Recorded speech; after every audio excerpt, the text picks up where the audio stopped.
France is preparing to crush the US economy. And this crisis is going to be as big as the crisis of the 2008 financial crisis. There is going to be a banking crisis in the US, a housing crisis, and literally the entire economy could melt down to such a point when the Federal Reserve will have to intervene and print trillions of dollars to save the US economy. At first, it makes no sense. France is one of the closest allies of the United States.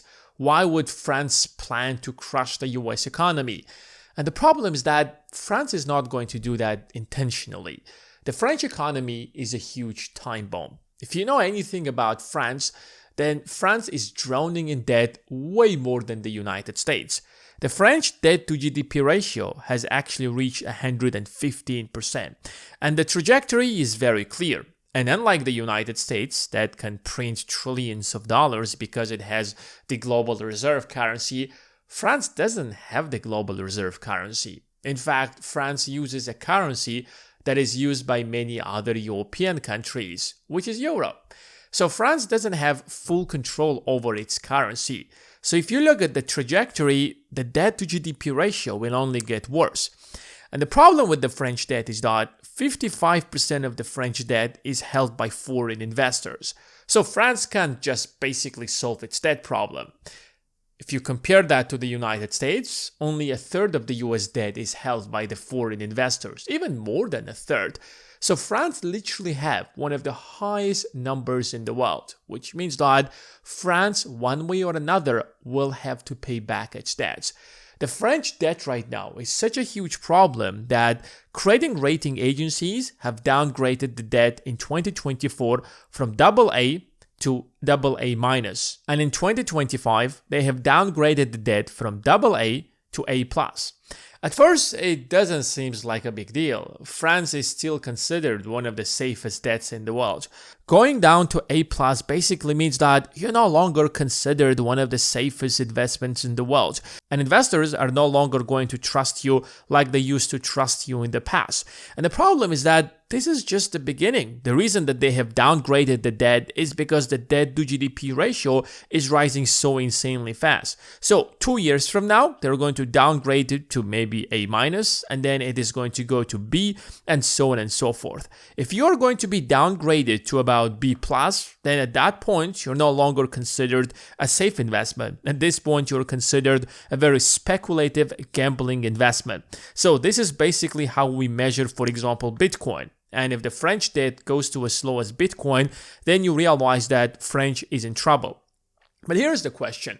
Well, the French has a debt problem, just like the United States has. Yes, maybe the French debt is much worse than the US debt problem, but how is that even related to the United States? Why would the United States of America even care about the French debt? If they have borrowed so much money, let them just raise taxes, especially when France is a socialistic country, right?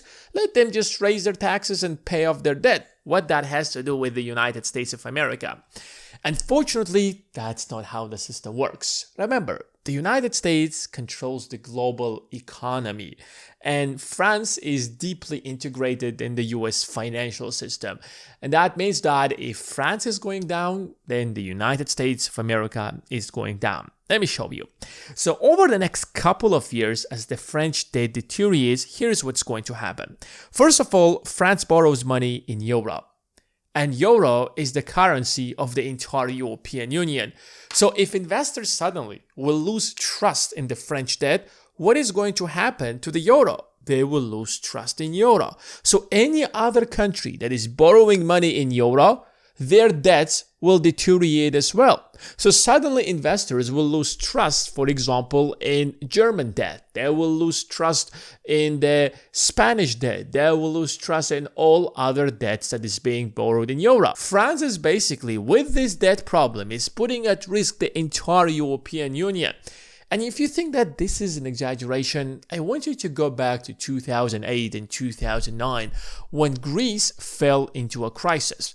Greece basically borrowed so much money that they could not pay back that debt. Suddenly, a tiny country with a GDP of $200 billion took down with it the entire European Union, and major countries such as Germany had to actually take taxpayers' money and bail out Greece. Because if you don't bail out Greece, the euro is going to collapse. But France is not Greece. France has a GDP of over $3 trillion.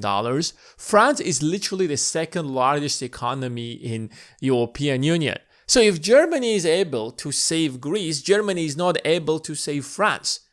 So the moment France is going to go down, the entire European debt market is going to go down and the entire euro is going to go down. Wait a second.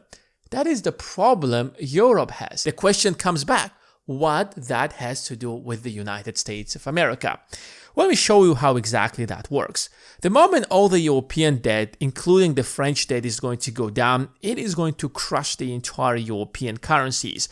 And that is going to put a huge stress on the US banks. Whenever a government is selling a debt, the US bank is selling an insurance on that debt. So the US bank is making money. So if the French debt is going to go down, you will be compensated by a US bank. If you're buying an Italian debt, then the US bank is selling you an insurance on that Italian debt. And the US banks are doing that across the entire European Union. So if all of these European countries will not be able to pay back their debt, who do you think has to pay that debt back to investors? Exactly, the US banks. Why? Because the US banks have sold insurance worth hundreds of billions of dollars to all of these investors that invested in the European debts. So if the European countries will not be able to pay back that debt, the first companies that are going to go bankrupt are the US banks that actually insured all of these debts. And if the largest US banks are going to go down, they will take with them the entire US economy. Just go back to the 2008 financial crisis. What exactly has happened? That's why the French government is borrowing trillions of dollars and covering healthcare in France, covering pensions in France, because France knows for a fact that if we go down, the entire United States is going to go down, and they don't want to go down, which is why the United States of America will always come and bail out France. That's why France doesn't actually care. They will keep borrowing trillions of dollars and paying off good pensions to their citizens.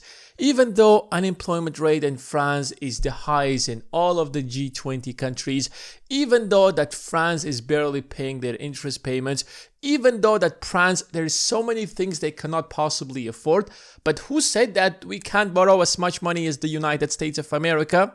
Even though that we don't have the global reserve currency. So if you're a US taxpayer, now you know what exactly the US government is doing with your taxes. That's why it has never been as important as it's today to start investing and plan your investing strategy. If you want a personalized investing strategy for yourself, if you want to know what are the best investments you should be buying right now, if you want to know how do you make your first $1 million in the stock market, you can literally jump on 101 call with my team that will help you to create a personalized investing strategy. And the first 100 people who are going to use the link in the description of this video will get a 101 free call with my team. The link is in the description of this video.